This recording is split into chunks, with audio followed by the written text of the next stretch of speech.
Jenny, it's good to see you. Megan, same Oh, here as well. So happy that you guys were able to send me that amazing news on your ACT score. yes. How cool is that? I was so nervous to check the scores because so we went on a break during class and I just stayed in the room and everybody was coming back and they were all like super bummed about their scores. And I went to check mine and I had to contain my excitement because I was in class. And it was just, yeah, it was so great to see that. When I saw the 27, I wasn't sure if that was my overall or just like my math or something, but Yeah. yeah, I was happy about that. I mean, I can look at you right now and see your smile, and I'm like, this is awesome. Like, this is why I do what I do, is to kind of see that reaction and be like, yes, something that maybe you didn't think was possible to then come through and hit that score that you did. That's incredible. Yeah. And I just want to commend you for it because you put so much work in and so much time with me to do that. And that's why I wanted to invite you on here, just because I wanted to chat with you. Because I think that there are so many students, Megan, just like you, that might be sitting at a score and it's defining them, right? Where this is as good as I can do, this is who I am. And to see you completely flip the script and come out on top and say, yeah, I totally like beat that test up and got the score that you did. I know there are students out there that want to hear that want to know that it's possible, right? So I'm really, really curious, before we started working together, where were you in your mindset? Where were you in your scores? Like, where did this all start? So I was the other week, I was actually looking at my old practice tests I took for freshman year and sophomore year. And it was just always like, I think the first time I took it, I got like a 15. And then the sophomore year, I got like a 19. And when I was just taking the practice test, I felt like I was just kind of like stuck. I didn't know how to really navigate around it. I thought that to do well in science, you had to know science, not that it was just reading. And so my best was always math because that's what my best grade is in school. Yeah. And so like with the tutoring, I think that my English definitely like raised a ton because I didn't know, like, it's kind of like a game, like the rules, and yeah, if you know the rules of the game, then you're gonna do well. Yeah, absolutely. And you know what's crazy? I actually had a picture from a year ago that you sent me, and you had a 24 in English. And what did you score on this last one? A 32. 32, right? Yeah. 8-point increase, right? That's crazy. That is insane. You did so good. And then I started looking at some of the other scores too. Your math was at a 19. What'd you get that up to? 26. Yeah. 26, right? A whole nother 7-point jump right there. Your reading shot up as well. Yeah. Your math or science did the same thing, going up. And what I want you to kind of think about is, what do you think you were missing back then that you kind of picked up along the way? For English, it was definitely knowing the rules, like punctuation, grammar, and the thing I struggled with the most definitely was time management. Like, even when I first started with you, like, I remember I was so upset because I would be taking the English test and that one has like the longest questions, and I would get to like 50 out of 75 and just have to fill in random things at the end. But when I took this test, I even had time to go back. And same with like math, I definitely picked up that speed in reading too.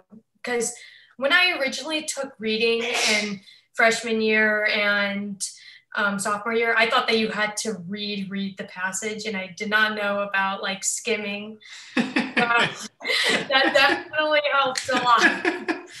Definitely a skill to pick up, right? Because yeah, I think so many students think that they have to give a presentation on what's in the test the next day. Like, you have to retain it all.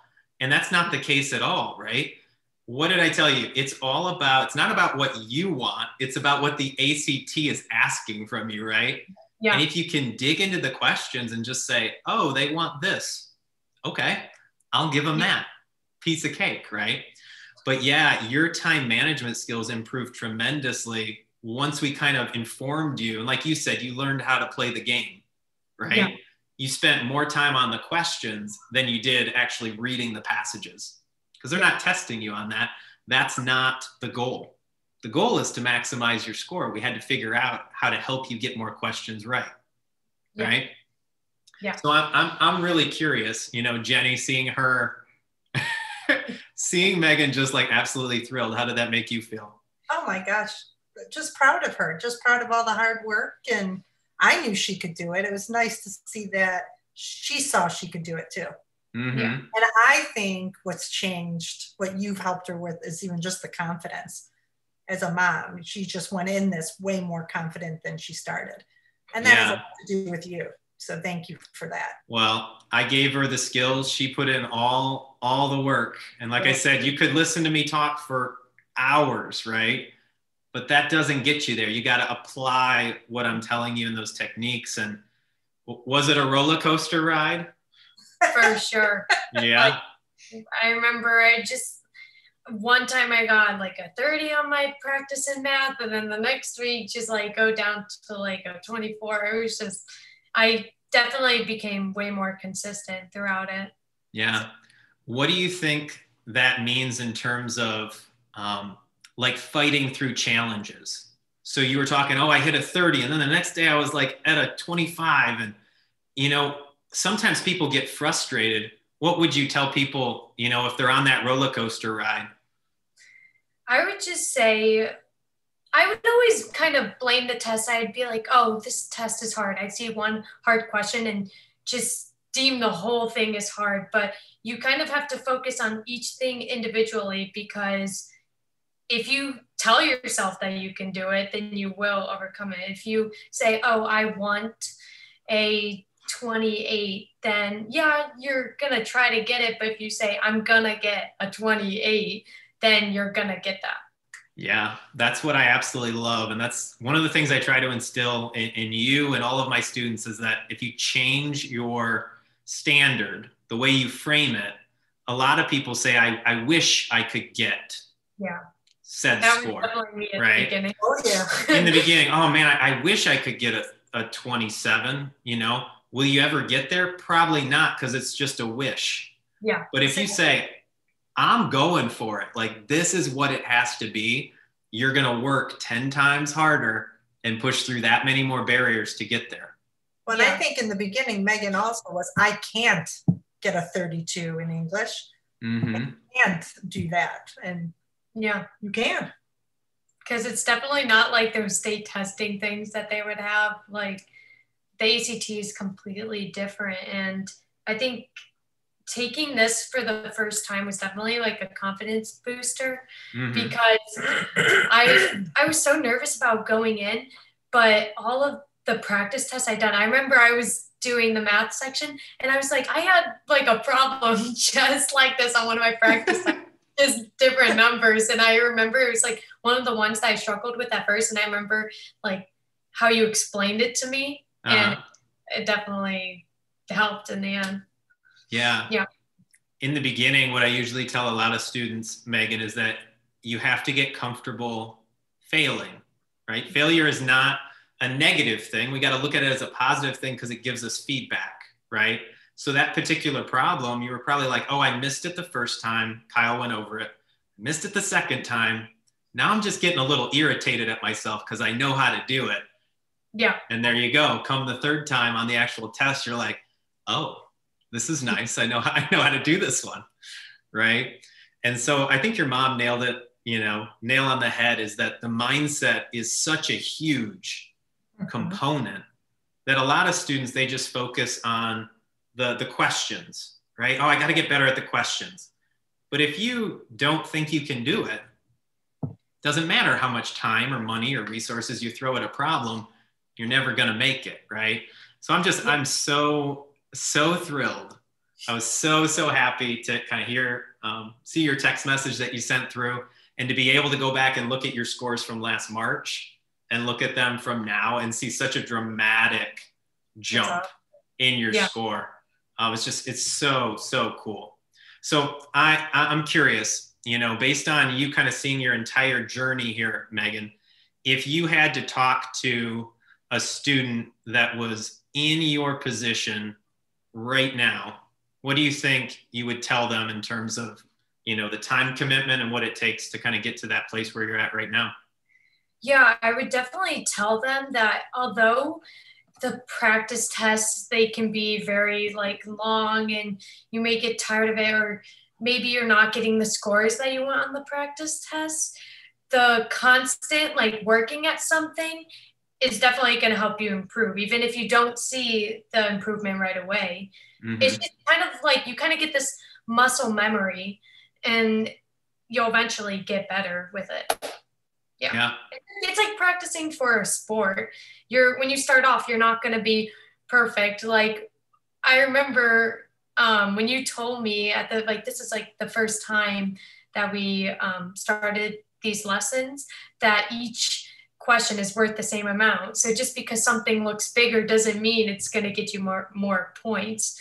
You just have to see something and eventually it'll just be repeating itself. And you'll be used to it because of all the practice tests, that when the test comes, you'll be like, oh, I know this. I always tell people, Jenny, that the ACT is challenging. It's a hard test, but it's extremely predictable. Yep. So if you know, like Megan was saying, you know what the game is, you know what's coming down the pipeline, you've seen the English section, you know the types of questions, eventually you're like, wow, I've been down this path before. I've seen it. I know exactly what it is. That math question came up. That science question is exactly the same. The reading question is exactly the same. I just have to find it. That was the main key for you. And I'm, like I said, I just commend you for how much work you put in, the time, the effort. It paid off in spades. Oh my gosh, all those canceled tests. Oh, goodness. My friends, like they thought that it was insane that I was doing so many practice tests. They were like, why don't you just like take a break? But it definitely helped with the comfort part of it. I don't think that I was as nervous because it was just familiar. I feel like if I didn't do all those practice tests, I would look at it and be like, I've never seen this before. I don't know what I'm doing. It'd be kind of like a pop quiz kind of thing. But no, it was very familiar, and that definitely made it easier, especially for timing. Yeah, absolutely. And I forgot, you've been through the ringer with COVID and tests being canceled and you getting sick and everything else. It was like, okay, add all that stuff on plus all the work that you did.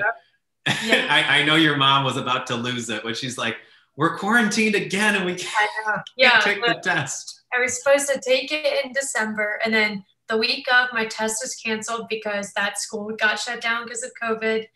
The second test, I got quarantined the week of. And the third test, which is the one that I did take, I was quarantined from sports. And I was like, please let me take this test. I thought they were going to shut her down for when they called to say she was going to be quarantined. I'm like, she needs to sit for that test. And like at the time, I was definitely like mad that I didn't get to take those tests, but I think it really helped in the end because I got more practice in. Yeah.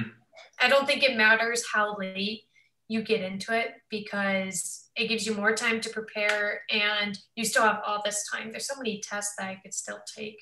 Well, she's taking one next Saturday. So what do you recommend? Do you think she should take a couple practice tests before then?